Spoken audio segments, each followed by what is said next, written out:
Everyone in Washington is asking about Governor Romney's time at Bain. People need to know what his business experience really is all about.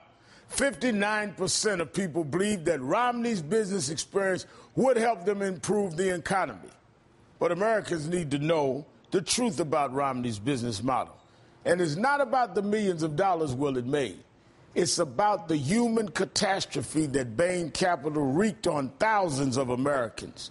It's the story of how the name Bain Capital became synonymous with killing jobs, ruining families, and even ending lives. And it's a story that has to be told.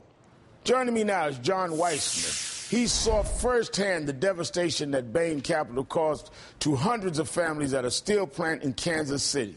John worked for Armco Steel, which Bain purchased in 1993. They changed the company's name to GS Technologies. In 2001, when John was working at the GST as the GST representative for the United Steelworkers Union, GST was forced to file for bankruptcy protection. They shuttered their doors and fired 750 workers in the process. But Bain walked away with a cool $12 million profit and left the government holding the bag to bail out GST's pension plan to the tune of $44 million.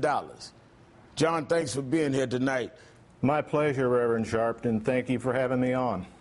You know, John, those numbers are stunning, but they don't tell the story of the human cost of what happened at GST. What happened to the people who were working there?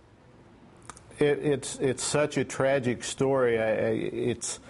There were 750 people who immediately had their lives turned upside down, and their entire families along with them, and the entire community, in fact, and it still has not recovered. When the plant closed down and they filed a bankruptcy, the people lost their health insurance, the retiree health insurance, not only the folks that were still working there, but we had a lot of folks that worked at that plant who had been retired for years who lost their retiree health insurance. They had their pensions slashed by up to $400 a month because the pension plan was so badly underfunded by about $44 million in only a 7-year period. Wow. The company had an agreement to pay people 8 weeks of severance pay who lost their jobs. Our people never got a penny of that, yet they paid out their top 30 executives over $300,000 apiece. So wait a minute, while they didn't pay the severance agreement to the workers, they paid their top executives over $300,000? Apiece, that is correct. Now, I understand also when Bain took over GST, there was changes in the factory. They hired managers with no experience in the steel industry. You're correct. That happened very shortly after they bought the plant in 1993. Really started rapidly in about 1995. They pretty much got rid of all of the existing management group that were really pros at running a steel plant, and they replaced them with folks who had no experience and really didn't know how to operate a steel plant. I also understand that machine maintenance was scaled back to cut costs, safety precautions were ignored by management, and workers were exposed to dangerous conditions, and workers were forced to work overtime. Yes, to all of the above. Maintenance and upkeep of our equipment virtually went away, completely ignored. It was an ugly scene, and our people have paid a dear price for it.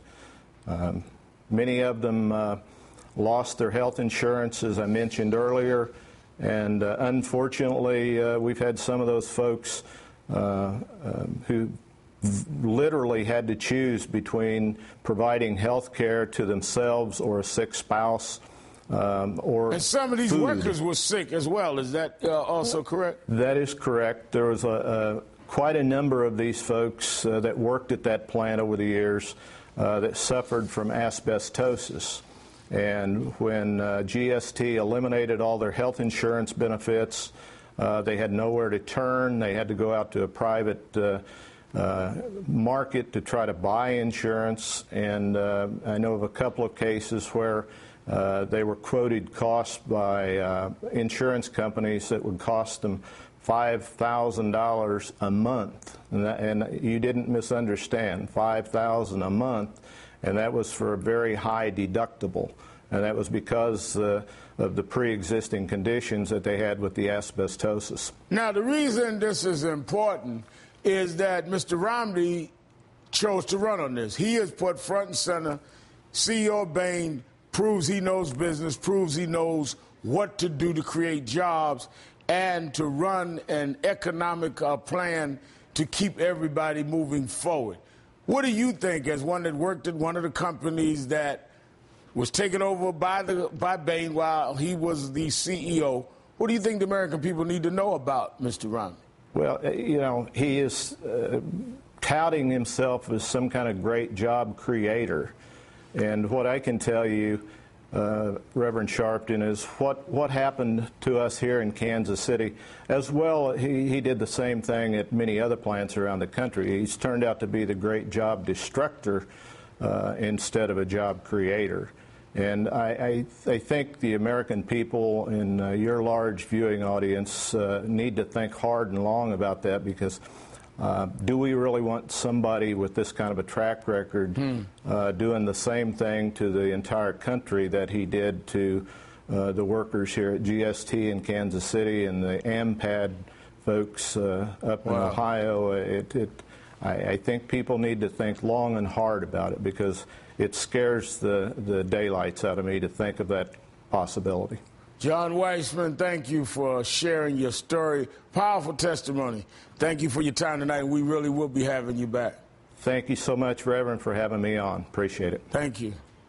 Still ahead, Colin Powell speaks out against the, quote, ugliness in GOP attacks against President Obama. Are there any other reasonable Republicans left who will listen to him?